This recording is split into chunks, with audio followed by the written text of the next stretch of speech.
Calaroga Shark Media. Happy Tax Day. I'm Johnny Mac with your daily comedy news. Out on Netflix today, Tim Dillon's special. This one called I'm Your Mother, described as a no-holds-barred, unapologetic ride through today's chaos. Tim Dillon tackles everything from his odd loyalty to the British royal family to roasting the world's absurdities and more with no filter. There is a trailer. Let's listen. It's so funny what we fight about in America. We're going to ban TikTok or we're not. I don't know. I don't care how you feel about that. At a certain age, you got to shut up. Like, I'm 39 years old, and I have friends that are still, they're like, they can't ban TikTok. I'm like, hey, Ralph, sit down. Sit this out. They can't ban that child's dancing app. Ralph, this looks terrible. Please, stop. Where am I going to watch children dance? All right, hey, enough. This one was filmed at the Comedy Mothership, Joe Rogan's place in Austin, Texas. It seems like it has better audio than his previous Netflix special, A Real Hero, did. That one, the mix on that was just not good. I am a big fan of Tim Dillon's podcast. I'm not sure his stand-up is as good as his podcast is, but the podcast is top-notch, funny every single week. L'Oreal put out a press release to discuss their new relationship with Nikki Glaser. My headline here, tap the brakes. I'm going to pull out some of the language. I get it's a press release, but guys, relax with this, okay? Nikki has had a great, 6 months now since the Golden Globes? Not even? Nikki's had a good year going back to the Tom Brady roast and the Golden Globes. Get it? She's kind of the it comedian right now, but we got to tap the brakes with some of this language. I will read to you from the press release. Nikki Glaser is partnering with L'Oreal. Their shared commitment to pushing boundaries and bringing innovative ideas to life provided a natural alignment for an authentic partnership between L'Oreal, Professional, Airlight Pro, and Nikki Glaser. All that's fine. All right, and here's where I'm going to start to push back. The Queen of Comedy shared her thoughts on the partnership. The Queen of Comedy? Are we really going to call Nikki Glaser the Queen of Comedy? I don't know who the Queen of Comedy is. Maybe nobody should have the title right now, but are we really going to call Nikki Glaser the Queen of Comedy? So, all right, relax with the Queen of Comedy, who shared her thoughts on the partnership's seamless synergy, noting, comedy's all about timing, and so is great hair. I'm always on the go, and Airlight Pro lets me get that perfect look for on and off camera performances quickly. Also, it just feels elite. I mean, the tech is next level. The infrared light in the dryer is actually helping to dry your hair fast without damage, and as someone who highlights my hair and always experiences breakage, this is so important to me. I'm picky about my tools because I often get myself ready before shows without a full glam team, and honestly, I was so blown away by the Airlight Pro's power and precision. It's lightweight, powerful, and really easy to use with all the custom settings. Nikki, did you actually write that sentence yourself? Did you sit down with your laptop and type the sentence, it's lightweight, powerful, and really easy to use with all the custom settings? Or, perhaps a publicist helped you with this and you just signed off on it? Nikki Glaser continues, it's also quiet, so I can work on jokes and talk to my friends backstage while I'm styling. I've never had a dryer like this. I'm obsessed. Partnering with a brand that's as forward-thinking and dedicated to innovation as I am in my own material just felt right. Airlight Pro is defining the future of hairstyling, and I'm thrilled to be part of it.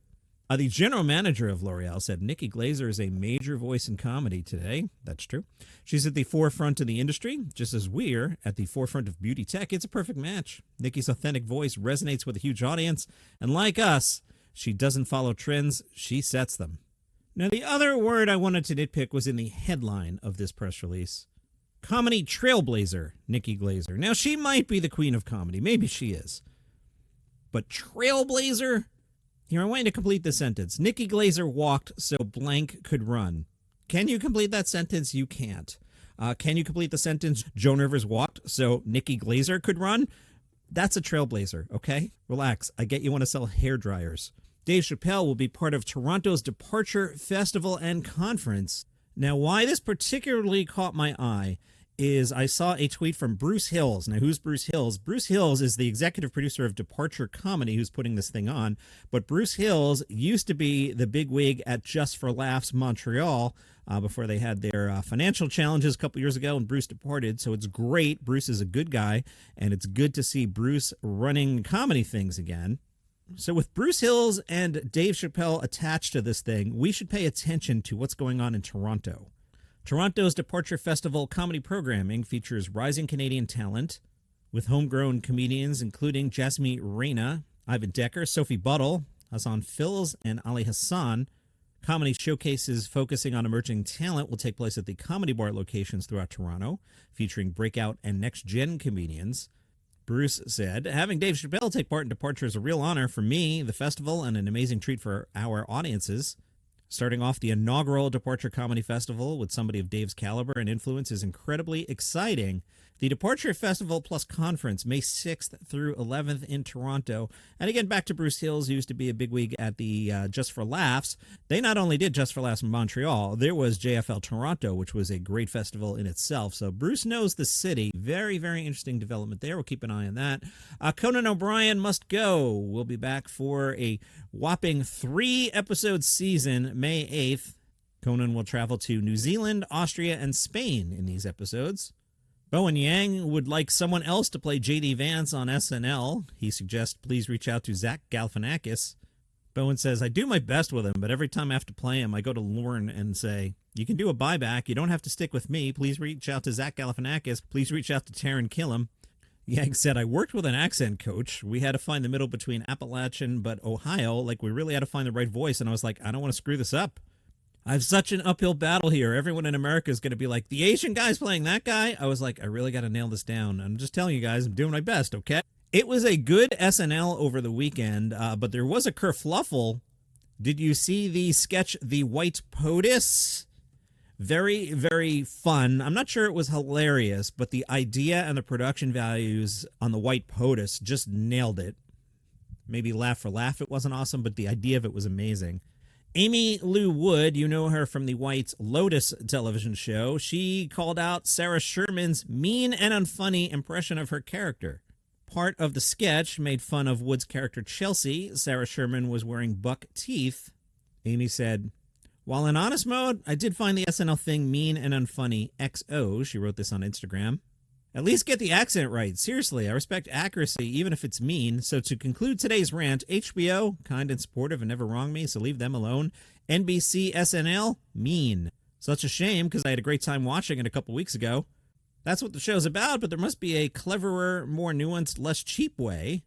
According to Amy, she's had apologies from SNL. I don't recall SNL apologizing to anyone before. I threw the phrase SNL issues apology into Google, and I see headlines using the phrase SNL makes rare apology being used several places. Website Mediaite says in 1992, a Wayne's World sketch made a remark about then teenage Chelsea Clinton and her appearance. Lorne Michaels and Mike Myers apologized. In 2018, Pete Davidson mocked veteran and then GOP congressional candidate Dan Crenshaw's eye patch. Crenshaw wears an eye patch because of a combat injury. Pete Davidson offered a sincere on-air apology with Crenshaw himself present.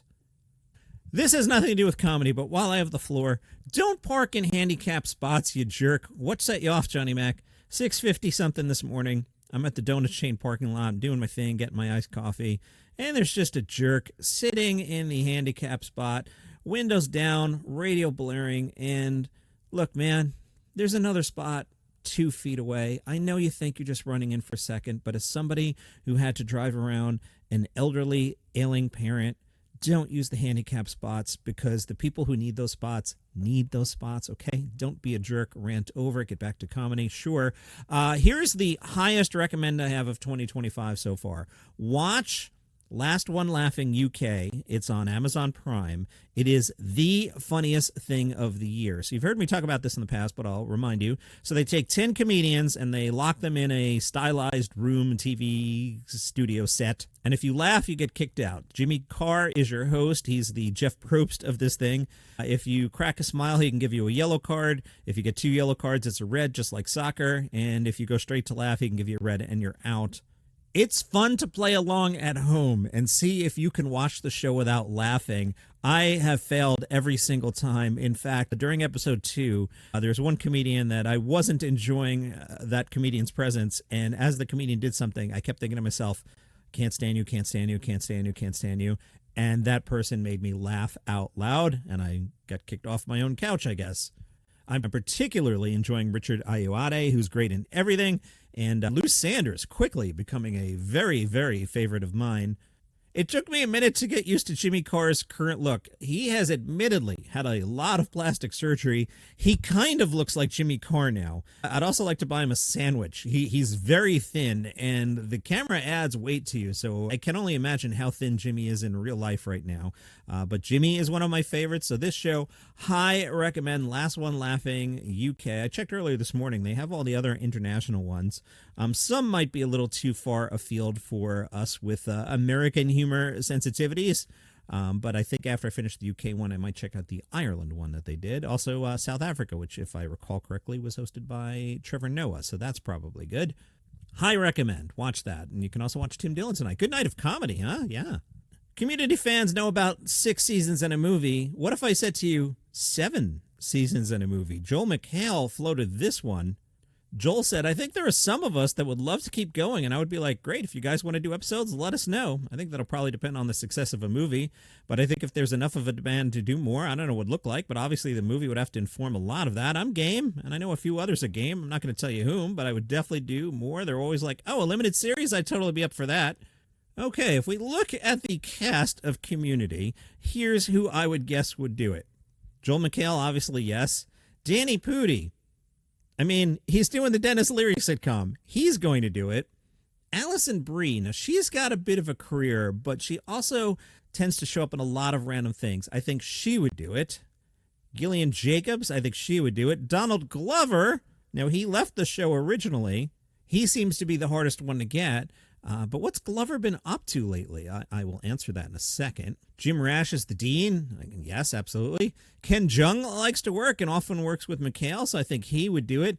Yvette Nicole Brown, I know she had some family concerns and she had to walk away from the show for a bit, so unclear on if she would do it. Now, Glover was white hot for a little bit. If we go backwards here in his IMDb, let's see. He was the voice of Simba in the recent Mufasa Lion King. All right, that's a legit gig. He was the star of Mr. and Mrs. Smith, but I think they're going to swap the cast out for the next season of that. But that was a good hit for him. Atlanta ended in 2022. A month ago, he canceled a Childish Gambino tour after a hospitalization and said, I have surgery scheduled and need time out to heal. Huh. And back in 2024, he told the New York Times he was retiring the moniker Childish Gambino, saying, it was really just like, oh, it's done. It's not fulfilling, and I just felt like I didn't need to build it in this way anymore. So who knows? I don't really have an answer for you. Maybe you can get Donald, maybe not, but if he's not touring because of surgery, on the other hand, a paycheck's a paycheck. Is it less work to play Troy than to perform a concert? I would guess. Maybe I'm wrong. Don't know. We'll see if the movie ever comes out, on the other hand. At Moontower tonight, Brad Williams at the Paramount Theater. It's the only show tonight. It picks back up tomorrow with quite a few shows. Looks like 16, 20 shows tomorrow. So we'll talk about Moontower tomorrow. The Age saw a bunch of shows at the Melbourne International Comedy Festival. One show is by artist Sez, S-E-Z. The name of Sez's show is Keeps Me Young. The Age tells us if you only see one dyslexic, bisexual, musical comedian, and believe me, that's a hard sentence to say. You say it. Say it with me. Dyslexic, bisexual, musical comedian. Say that 5 times fast. Good luck. But if you only see one dyslexic, bisexual, musical comedian, see, I'm getting better because I've said it 90 times. You didn't hear half the edits. Make it Sez. The comic and scathing toilet critic is armed with a guitar, a stack of personal and wonderfully cringy anecdotes, and a willingness to plunder her life for laughs. She joked to the audience, I'm forcefully outing a lot of people tonight. The Age says reads the room well by acknowledging that stories about stuff you might do with your hands, bird crap on windows, and Jeremy from the football club may come across as a bit much. 4 stars. Zoe Coombs' Mars show is called The Splash Zone. This one did not get a great review, only 3 stars. The Age tells us the show relies on audience distractions and cultural references. Some of the punchlines are predictably daggy, but the fans lap them up. Daggy must be some Aussie slang that I'm not familiar with. Google time. Daggy is an informal adjective in Australian and New Zealand slang primarily used to describe someone or something that is unfashionable, unstylish, or out of date. I like it. Daggy. And let's do one more. Amy Gledhill's show is called Make Me Look Fit on the Poster. The review here, we're barely 2 minutes into Amy's show and the audience is already swinging underwear in the air. That's fun. However, not every yarn sticks the landing. A 3-minute spiel about how much toilet paper she accumulates fizzles hard, and some of her references are too British to translate to an Australian crowd. 3 stars. And that is your comedy news for today. If you enjoy the program, tell a friend about it. They might like it too. If you're on YouTube, like and subscribe and all that stuff the YouTubers do. You YouTube people know what to do. Do that. Hook a guy up, will ya? See you tomorrow.